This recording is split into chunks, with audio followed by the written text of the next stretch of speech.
This is the moment luxury SUVs change forever.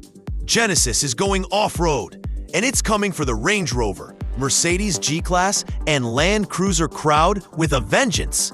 The Genesis Gran Equator, previewed by the X Gran Equator concept at the 2025 New York Auto Show, isn't just another sleek crossover. It's a bold declaration. We're not just for city streets anymore. For years, Genesis has built Bentley-level luxury at half the price. Plush interiors, quilted leather, handcrafted details, all wrapped in elegant Korean design. But they've always been pavement princes, engineered for comfort, not conquest. Now, that changes. The Gran Equator is designed to go anywhere, from Beverly Hills driveways to Moab rock crawls.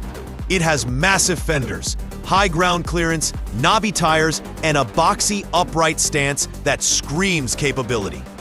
No fake plastic cladding, no soft rotor pretense. This is a true go-anywhere luxury SUV, styled like a modern take on the Jeep Wagoneer and International Scout, with a long hood, vertical pillars, and a rugged simplicity that says, "I don't need to shout."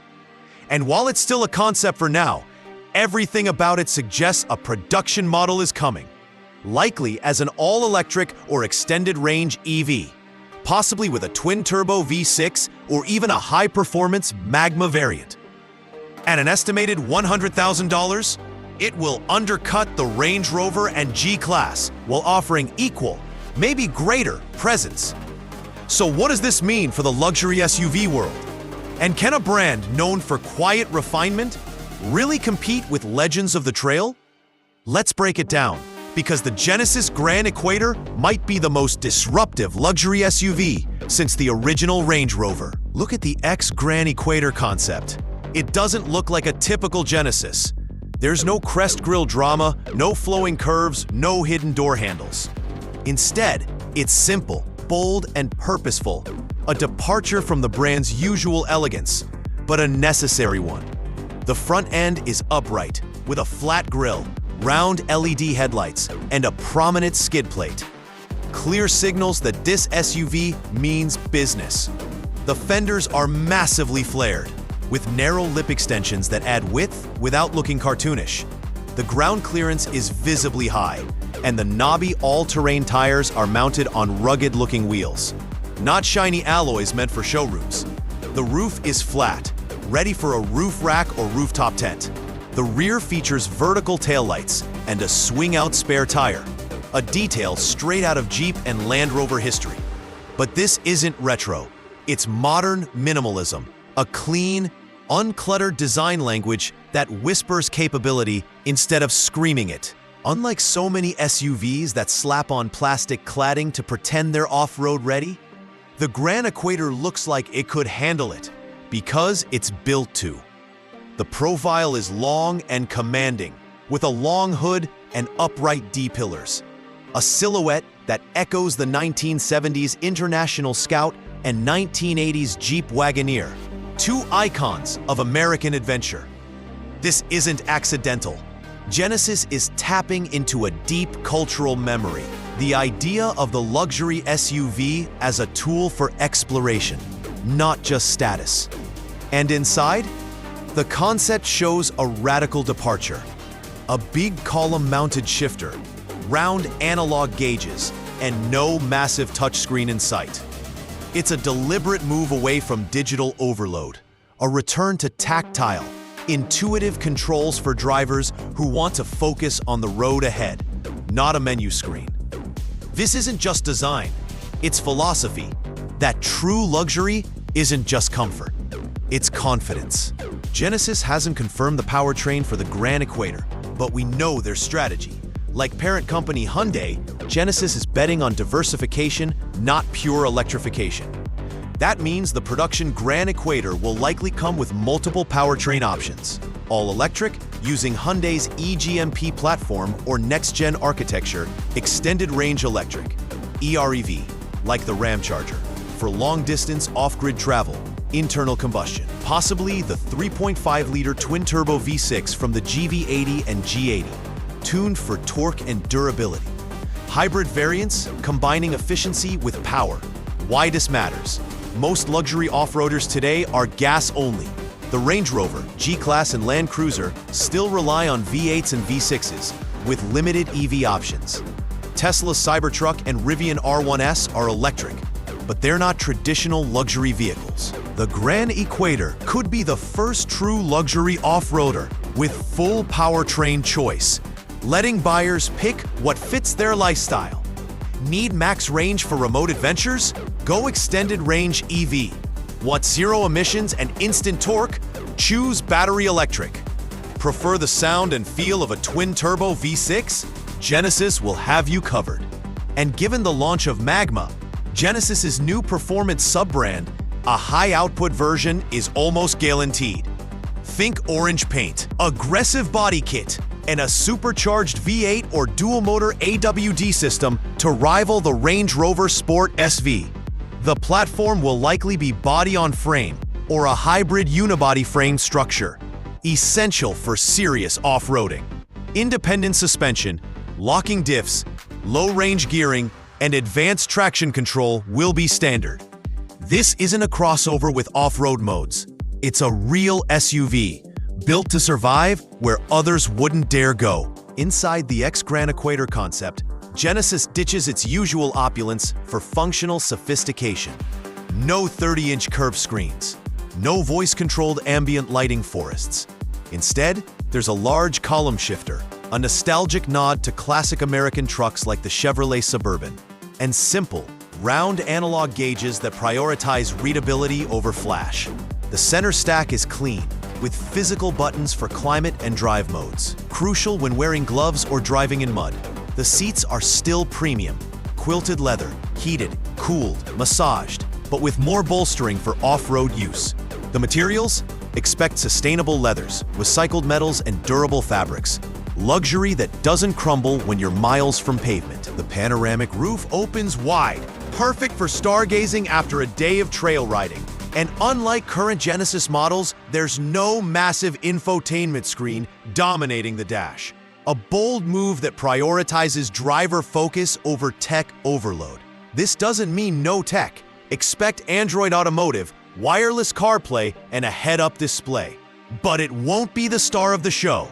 The Gran Equator is about driving, exploring, and experiencing, not scrolling through menus. And with 4-zone climate control, rear seat entertainment, and premium audio, it still delivers the luxury expected at $100,000. But now, it's luxury with purpose, not just presence. Let's be honest, the luxury off-road SUV market is tiny, but powerful. The Range Rover, Mercedes G-Class, and Lexus LX aren't bought for their fuel economy or handling. They're bought for status, capability, and legacy. They say, I can go anywhere, and I'll do it in comfort. But they also cost $120,000 to $200,000 with waitlists and dealer markups. The Genesis Gran Equator enters this space with a disruptive advantage. Half the price, same presence.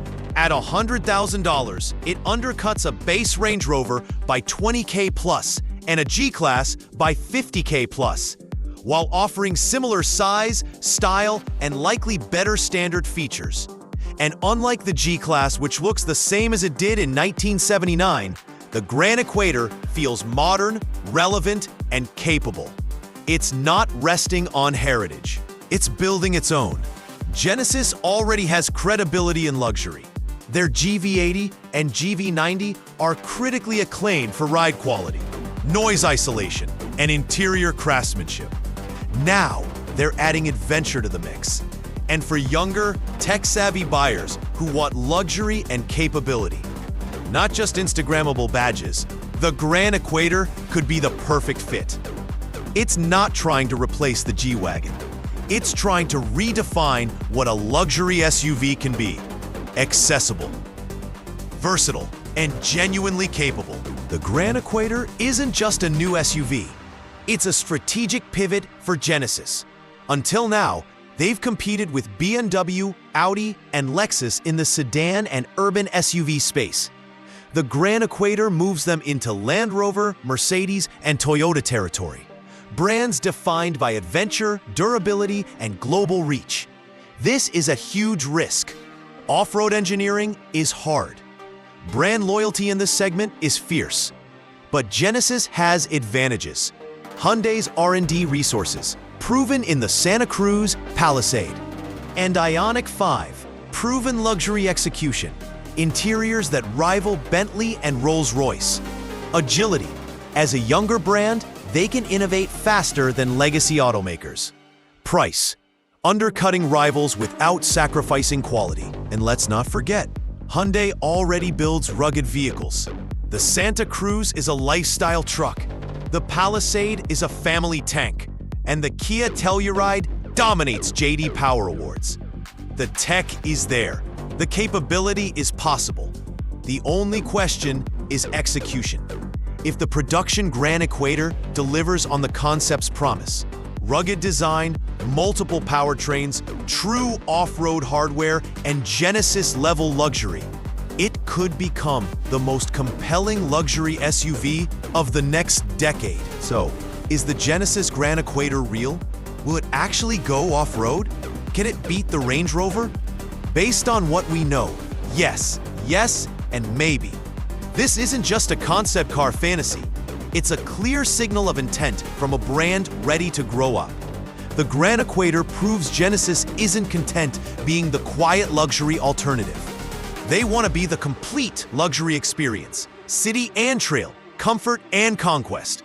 At $100K, it's not cheap, but for a vehicle that combines Range Rover presence, G-Class toughness, and Genesis refinement, it's a bargain. And if they offer an extended range EV version, it could dominate the emerging market for electric overlanding. This isn't just a new SUV, it's a new chapter for Genesis, for Korean automotive, and for the future of luxury off-roading. The Kings of the Mountain just got a challenger, and this one doesn't roar. It simply arrives, quietly, confidently, and ready for anything. Would I take the Genesis Gran Equator over a Range Rover or G-Class? If I wanted cutting-edge tech, lower price, and modern design, absolutely. If I wanted badge prestige or raw nostalgia, maybe not. But I'd want one in my garage. What do you think? Is Genesis ready to take on the luxury off-road elite? Could you see yourself in a $100,000 Korean luxury SUV that can go anywhere? Drop a comment below. Smash that like button if you want more honest SUV reviews and real-world comparisons. And subscribe, because we're not just covering cars, we're tracking the ones that redefine what's possible. Until next time, stay rugged, stay refined.